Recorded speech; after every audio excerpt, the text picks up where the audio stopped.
All right, so now we're going to be graphing a transformation of a tangent function.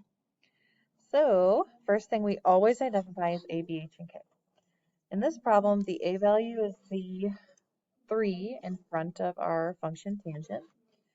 The b value is the number in front of the x, but there is no number there, so we have an invisible 1. The h value is the number inside of the parentheses after the x. There isn't one, so that means that h is 0. We haven't moved left or right at all. And k here is the movement up or down. It's the number at the very end of our equation, -2. Then there are two things we have to solve for, the period and the increments. So we now know that our period for a tangent and cotangent is always, and I'm going to do, I think I'll graph this like your Math Excel would graph this. So I'm going to deal with pi. I'm going to do pi over b. Or we know that the other equation that we could use is 180 divided by b. But the parent function has a period of pi or 180, so this is the equation we now use to find the period. Our b value is 1, meaning our period length is actually just pi. To find the increments,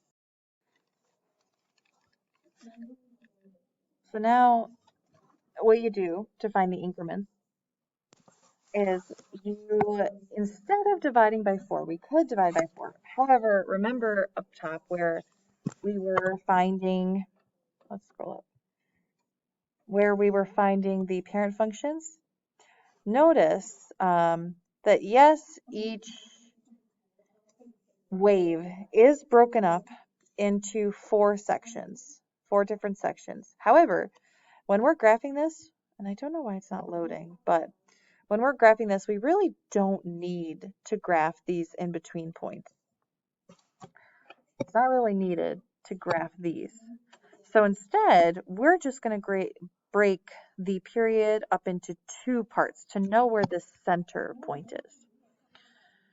So that's what I'm going to do here. Go down. So instead of dividing by 2, I'm now going to be dividing by, instead of dividing by 4, I'm now going to be dividing by 2. So I take the period and I divide by 2. Our period is pi. So I know that my zeros are pi over 2 distance away from each other. So these are the 6 things that I need to know in order to graph this. Now I always place my initial starting tick mark at my h value, which is 0. And also just skipping right to placing the y initial value, the center initial y value.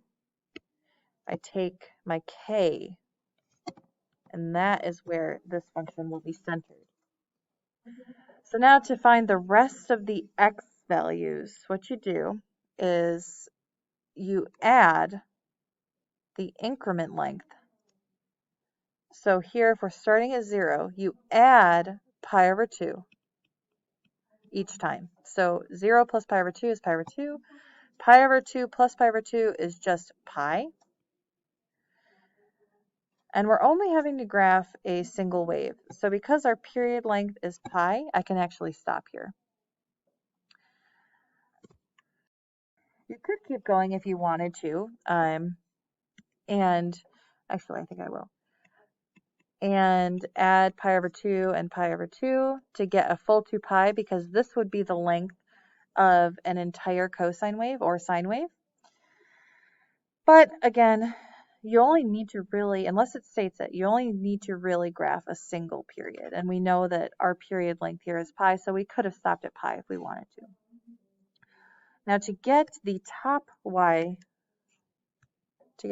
dotted line's y value, we need to add the a, the amplitude, to our center line. So -2 plus 3 is 1. Whereas our bottom line is -2 minus the amplitude, -5. And then what I'm going to do to help me graph this is I know that what makes tangents asymptotes is when cosine is 0, right? That's our, if I'm thinking about tangent, it's sine of x over cosine of x. So when cosine is equal to 0, that is when I have my asymptote. And I know cosine starts at the top. So because cosine starts at the top, that doesn't create an asymptote. I know the next point,